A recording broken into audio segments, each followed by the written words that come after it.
Today I'm in the beautiful Cardiff and I've got a really exciting project lined up. We're restoring some tired, well-loved worktops and bringing them back to life. As you can see, we've got some water damage around the sink, scratches from regular use and some discoloration. The client loves these styles of worktops but just want them refreshed. No need to fully replace them. A restoration is much faster, much more cost effective, and it keeps the waste out of landfills. Let's get started. So the first step in this process is going to be using a worktop scraper to scrape off any of the residual finish. And I'm using a backhoe scraper. I picked this up from Amazon, not too expensive, but I could not do the job without this. It is absolutely essential. When starting to use this scraper, I like to follow the grain of the wood and also take some special care around any particularly damaged areas, such as these black spots around the sink, as you never know how this scraper is going to react. So I need to test it out and see how the wood reacts to it, if it works well, if it doesn't work so well, and we can go from there then. Okay, so now the scraping is done, I've gone across the tops just pretty lightly with the scraper just to remove any residual wear marks and also just take off some of the surface finish that was already existing. Now it's time to move on to the power tools. So I will be using my sander. I use a Mercaderos sander as well as a dust extractor as well to keep the mess to a minimum, and I'll make a start on these now. This is really where the marks are really going to start to come off. I'll start with a 40 grit sandpaper and then up to 80 grit, and then if it needs it, potentially up to a 120 grit as well.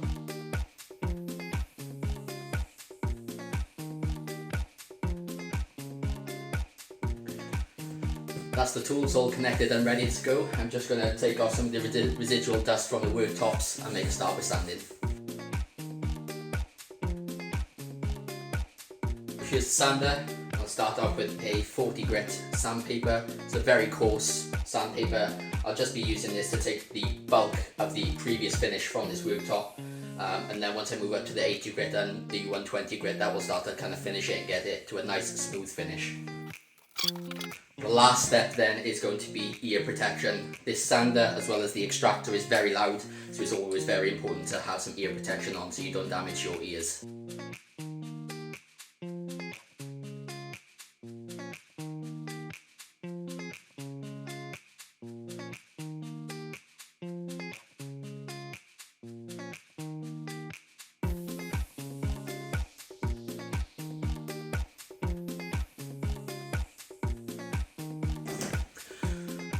Okay, so that's part one of the sanding done.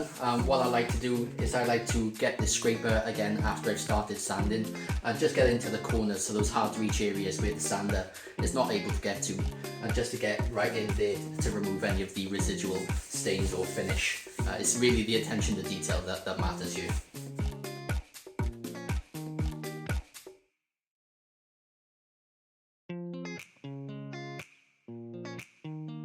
I've just got finished up sanding this section and the results are night and day. You'd never even tell there were any watermarks on here whatsoever. Just need to touch up in this corner here where I couldn't reach with the sander, so I'll get in there with the scraper now.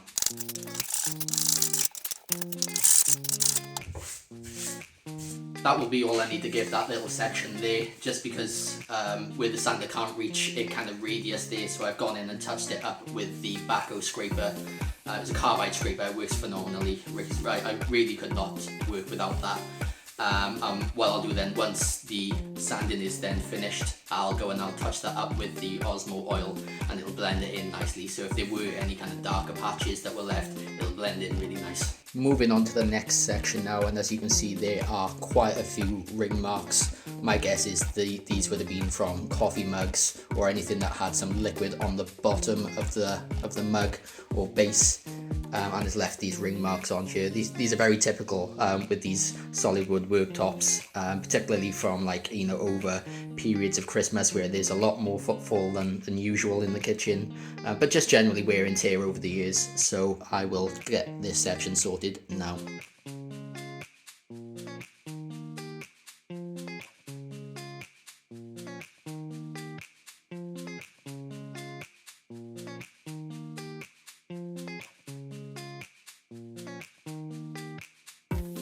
So that's the next section complete. As you can see, it's practically night and day. There's no wear marks left on the worktops whatsoever.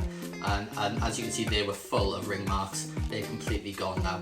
And it's not finished yet. There's still the 80 grit and the 120 grit to go to. So that 40 grit really just takes off all the surface marks.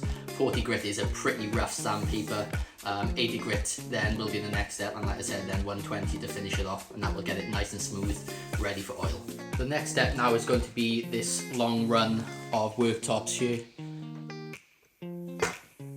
This is what's going to take up the majority of the time. Is the longest run, but once it's all finished, it will look fantastic.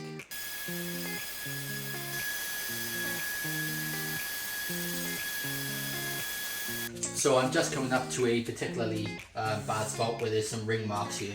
So I'm going to give you a closer look to see just how good this Mercadero sander is. I'm still using the same 40 grit sanding disc that I started with, and I've done the majority of the kitchen already. These discs are worth their weight in gold, so is the sander.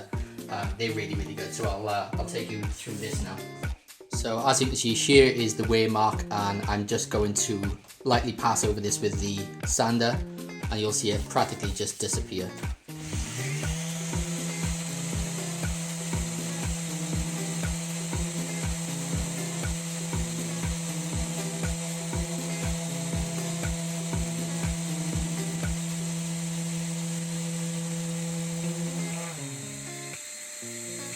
This is why I use these top of the line sanders. They are phenomenal. For me, nothing really compares to this Mercadero sander. I think the next step up will probably be a Festool sander, but I've never had a bad experience with this Merca sander, so I'm sticking with this for now. And should I ever have any bad uses with it, or if it just dies, maybe I'll consider switching up to the Festool one.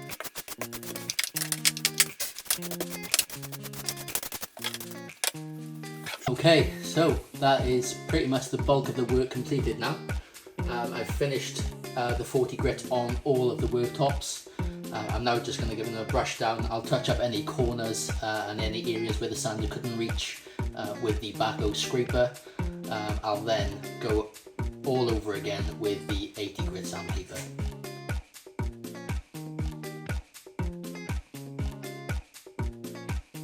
Now switching over to the 80 grit. I used the same 40 grit disc on the entire kitchen, so you get a lot of use out of these, and to be honest, I could give these a shake off and I could probably reuse this again. So just going to put that pad down there, pop it on there, give it a firm push down, good to go.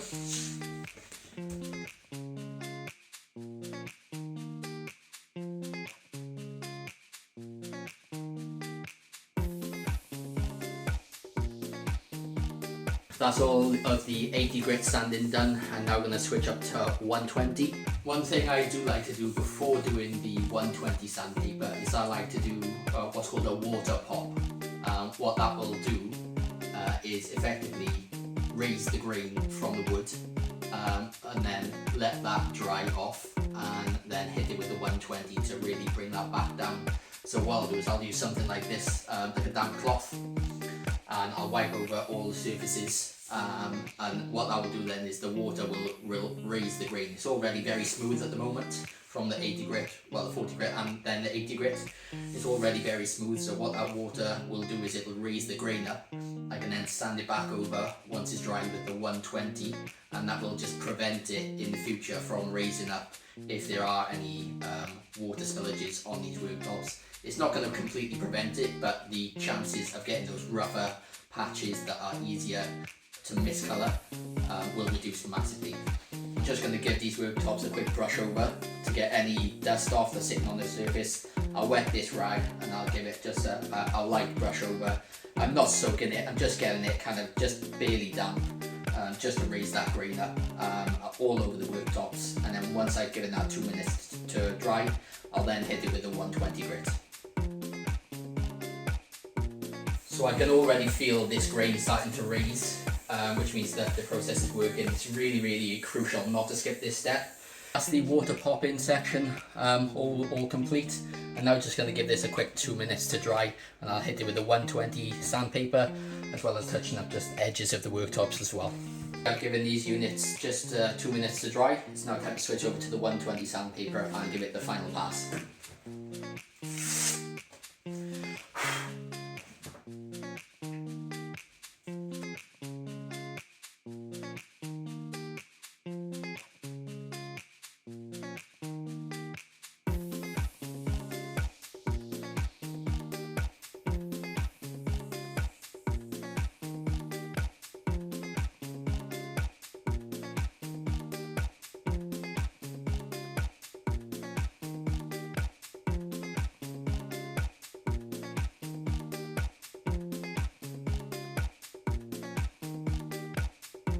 That's all the 120 sanding done, and that's pretty much it now for the sanding and all the kind of restoration work.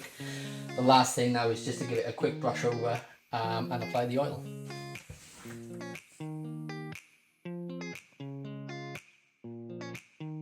This next part is not a part that I enjoy, but again, it is part of the job. It's the cleanup. So I swept all the countertops to get any residual dust off, and now it's just time to tidy up the floor. That will prevent then any dust from kicking up during the oiling process.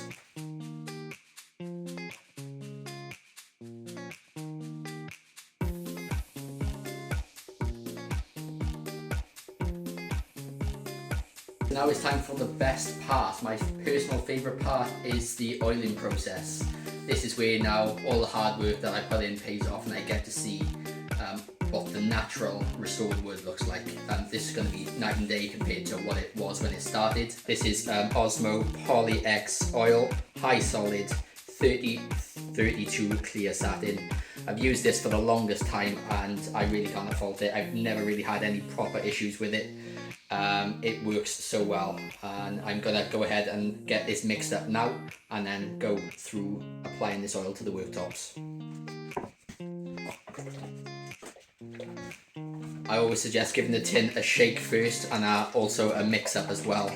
This needs to be applied as thinly as possible, and I'll run you through what applicator I use and why I use that too. I actually use just a hardwood spoon just to mix up the oil, just so it's nicely well mixed, and then I'll be using a Scotch type of rough applicator. I have used some microfiber cloths in the past. They also work very well, but what I've noticed, they tend to absorb some of the oil a bit too much for what I'd like. So with this, because it's kind of dense, and it's not just one solid material, it's kind of layers to it, what I found is that the oil doesn't soak in as much to the applicator. Because this needs to be applied as thinly as possible, it's just a better applicator. I've not had any issues with it so far, and I think I picked this up on Amazon for maybe 20 quid for a very large pack. It came in about this big, and I just cut it up into smaller sections so I can get use of both sides. I do highly suggest wearing gloves if you are going to use this product, as it can be very sticky on the skin and it's a bit of a pain to get off, so I always wear gloves just so it's just about that bit easier when it comes to clean up after. Another tip I'd like to add is to not actually keep the tin itself or the lid on the surface that you're working on. Put it on somewhere that it can be easily wiped off. So I found you can get drips down the side of the tin, and it can leave marks on the surface, which is the reason why we're called out in the first place, is to remove these marks, so we don't want to add more. So keep this on something like a tea towel or a kitchen roll, or even on the sink itself, just so it's much easier to wipe up. The good thing with Osmo is a little goes a long way, so you need to stretch this out as far as you possibly can.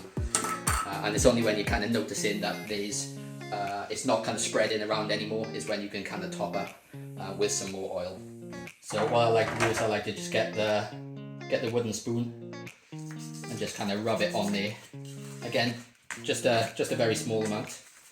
A little goes a long way, and just apply very small amounts to the surface and just see how the worktop takes to that. What I like to do is I like to work in circles as well as with the grain as well, and get it stretched out as far as I can.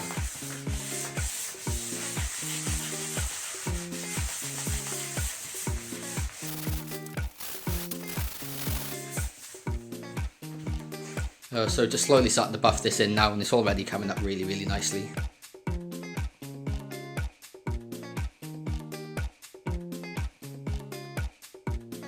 So now that that oil has been applied to this surface, I'll give that a minute to sit, and then I'll wipe that over with a microfiber cloth.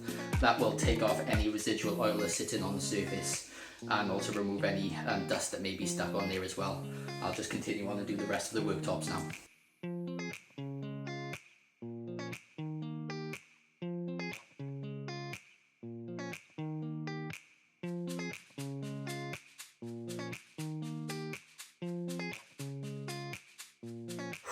Okay, so that's all the oiling done. As you can see, I worked up quite a bit of a sweat doing that. It's very tough, very manual labour intensive, but it's got to be done. It's got to be worked in properly into circles and then along the grain, just to make sure you get the best possible coverage. I'll give this, maybe a 30 seconds to a minute now, and I give it a quite quick wipe over with the microfiber cloth just to take off any residual finish from the surface. So I'm just using a normal microfiber cloth. I think I picked this up from Poundland, maybe for £1 for a pack of 3. They're perfect for what I need. So I'll give these a quick wipe over now, and then that should be job done.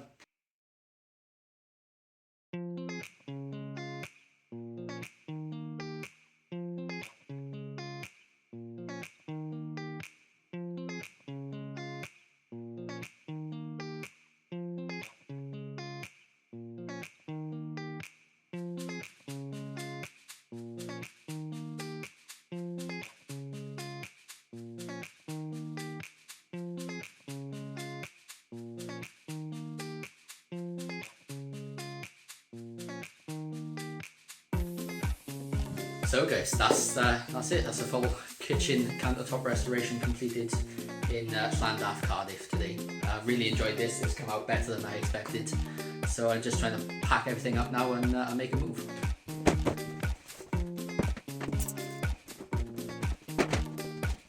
You're all done then? All done? Come and take a look. Yeah, massive difference. I wasn't expecting you to have done Yeah, also they come out much better than I expected, so I'm really happy with it. It's what it was. So much better than what we were hoping for. The project completely exceeded our expectations. Wonderful. So So yeah, all done. If you want to take a look around. oh, it's lovely.